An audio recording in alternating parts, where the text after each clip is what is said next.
Hey everyone! Welcome back to the Amber Live vlog, and this is Beyond Film School. I really feel like I sound sick, but my nose is runny because it's kind of chilly out, and I keep yawning, my eyes are watering. It's just a weird scenario right now. It's kind of chilly. We're shooting at Central Park right now. I don't think we're gonna make the day. It's a lot of moves, and it's almost 10 a.m. I've been up for like 7 hours, crew calls at 6 a.m. So we've only cleared like one scene and we're halfway through a second one. I don't know. So for this week I am on 4 different shows again, but I'm booked for the whole week. It seems to be my life now. I'm not on one consistent show. I'm on like 3 or 4 different shows a week. There's nothing wrong with that.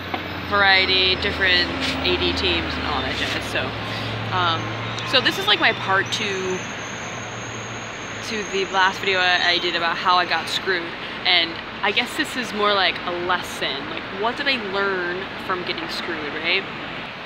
What can I take away from the whole scenario? So I guess the number one thing is I shouldn't take on too much work, because if I take on too much, I spread myself too thin, and then I can't give enough time to certain projects. So that was a big mistake on my part, taking on something that I thought I had time for and I just didn't. Although, when you don't pay people for prep work, you know, I have to find other ways to make a living if you're only going to pay me for set days and not prep days, because doing prep as an AD actually takes a lot of time. So I think all in all, I just take on too much work, and I shouldn't have taken that one set day right before the day before we were about to shoot. So I guess I kind of set myself up for failure. I'm not blaming myself for people screwing me over, but like, I mean, there are all kinds of elements to this whole story.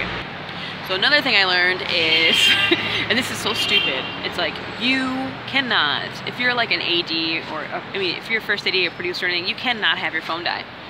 It's so stupid, but it's like, you can't have your phone die. I don't care what the circumstances.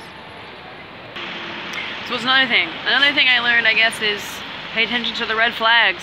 I mean, working on independent films, it's a trust factor, and if you feel like you can't trust them, then you should be like, okay, hey, this isn't working out, whatever. And there were moments where I was like, I don't know about these people. I have no idea, no idea about these people or what they're all about or whatever. I mean, they were recommended. I was recommended to them, which is great, but I mean, if you start to feel like kind of weird about it, just say, hey, I can't do that anymore. Don't be afraid to be like, F this. So one of my last things is, I mean, I guess, I don't know, but people are always going to say contract, get things in writing, but when you're dealing in the indie world and you don't have like access to all these lawyers or money or whatever, I really think contracts are kind of like just pieces of paper that people sign that don't really mean shit. You know, like sometimes those things aren't gonna matter, so I always say follow your instincts, and I'm not sure if a contract would have helped in my situation. You know, sometimes it doesn't matter if it's like indie or union, or if you think they're a big company or whatever, there's always gonna be a situation that happens to people in production where they're not being paid and they actually were on set. So I guess a better situation would have been like, you know, or a worse situation. My situation was better because I wasn't paid. I didn't do set days, and they took my prep work. But like, some people have been on set and they weren't paid. So there's that. There's also that. They're a worse situation. So I always say, if you're in a situation where you haven't been paid and you were on set, follow up, harass them, do what you have to do, call whatever unions you can, authorities, whatever.